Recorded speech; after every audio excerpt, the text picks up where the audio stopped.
మనకున్నటువంటి పవిత్ర గ్రంథాలు ఇతిహాసాలలో రామాయణం ఒకటి, భాగవతం, మహాభారతం ఈ విధంగా ఉంటారు.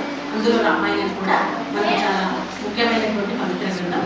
మరి నిన్న శ్రీరామనవమి పండుగ జరుగుతున్నారు కదా, దాన్ని ఉద్దేశించి మనము సంక్షిప్తంగా చిన్నగా రామాయణం అంటే ఏదో ఈరోజు నేర్చుకున్నాము. మరి రామాయణంలో ఉన్నటువంటి ముఖ్యమైన పాత్రలే ఇక్కడ ఉన్నటువంటి ఫింగర్ టిప్స్. రామాయణంలో మనకు ముఖ్యంగా కనిపించేవాడు రావణాసురుడు, లక్ష్మణుడు, రాముడు, సీతాదేవి, హనుమంతుడు. మరి రామాయణం అంతా కూడా ఈ 5 పాత్రలతోనే కొనసాగుతుంది. మరి ఈ కథ ఏంటో ఇప్పుడు మనము సంక్షిప్తంగా తెలుసుకుందాం. ఇంతకుముందుకు మనకు మేడం శ్రీరామనవమి పండుగ గురించి మరియు రామాయణం గురించి సంక్షిప్తంగా చెప్పడం జరిగింది కదా. మరి ఈ రామాయణంలో రాముని యొక్క పాత్ర చాలా గొప్పది. శ్రీరామచంద్రుడు దశరథ మహారాజు యొక్క పెద్ద కుమారుడు. ఆయన తండ్రి మాట జవదాటినటువంటి మహాపురుషుడు. అదేవిధంగా తన తల్లితో పాటు పినకలైనటువంటి కైకేయి కూడా చాలా గౌరవంగా మరియు భక్తితో చూసుకునేటటువంటి వాడు. మరియు మన యొక్క లోకపురుడైనటువంటి లక్ష్మణుడు, భరతుడు, చంద్రగుప్తుడు కూడా చాలా చక్కగా ప్రేమతో చూసుకునేటటువంటి వాడు. మరియు దశరథ మహారాజు శ్రీరామచంద్రుడు ఇద్దరు యొక్క ప్రేమ అనేది చాలా గొప్పది. వాళ్ళ యొక్క తండ్రి కొడుకుల బంధము చాలా ప్రేమతో కూడుకున్నటువంటిది. కాబట్టి మీరు కూడా నిజ జీవితంలో మీ యొక్క తల్లిదండ్రులను గౌరవిస్తూ వాడి మాట జవదాటకుండా చక్కగా ఉండాలని కోరుకుంటున్నాను. రామాయణంలో ఇప్పుడు సీత గురించి కొన్ని వాక్యాలు తెలుసుకున్నాము. సీత శ్రీ మహాలక్ష్మి అవతారము. సీత జనక మహారాజు గారి ముద్దుల కూతురు. శివధనస్సు విరిచినటువంటి శ్రీరాముడికి భార్య అయింది. సీత మహాపతివ్రత, భర్త మాటలు జవదాటది మహాసాధ్వి.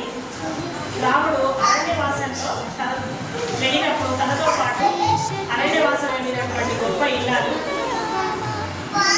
తను రావణుడి చెరలో ఉండి కూడా ఏమాత్రము అనేకపడని గొప్ప ధీరవనిత.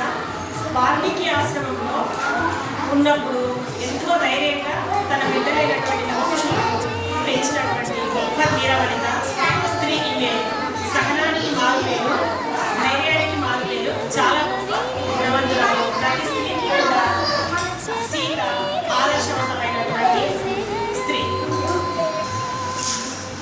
చిల్డ్రన్స్, ఈరోజు మనము రామాయణంలో ఉన్నటువంటి ఆంజనేయ స్వామి గురించి తెలుసుకుంటున్నాం. ఈయన ఆంజనేయ స్వామి. రామాయణంలో ఆంజనేయ స్వామి కూడా చాలా ముఖ్యమైన పాత్రను వహించిండు. రాముని గురువుగా భావించడం జరిగింది. తర్వాత సీతను రావణాసురుడు వెంట వెళ్ళింది కదా, సీత యొక్క జాడను తెలుసుకోవడంలో చాలా ముఖ్య పాత్రను వహించిన వ్యక్తి. తర్వాత గురుభక్తి కలిగినటువంటి వ్యక్తి ఆంజనేయ స్వామి. ఈ విషయాన్ని మనము రామాయణంలో తెలుసుకుంటాం.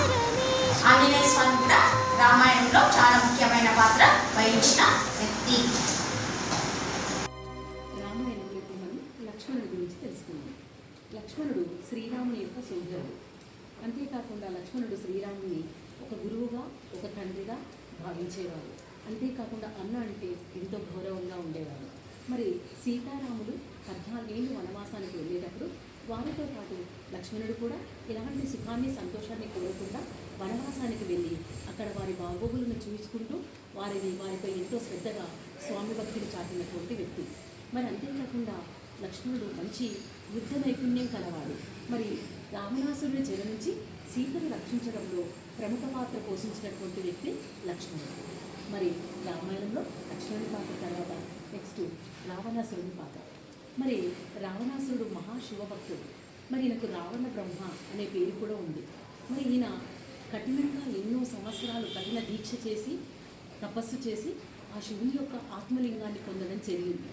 కానీ కొన్ని శాపాల చేత అతను సీతాదేవిపై వ్యామోహం పెంచుకొని మరి రాముని చేత రావణ సంహారానికి గురై మరి శ్రీరాముని చేతుల సంహరించబడి తన జీవితాన్ని కోల్పోవడం జరిగింది.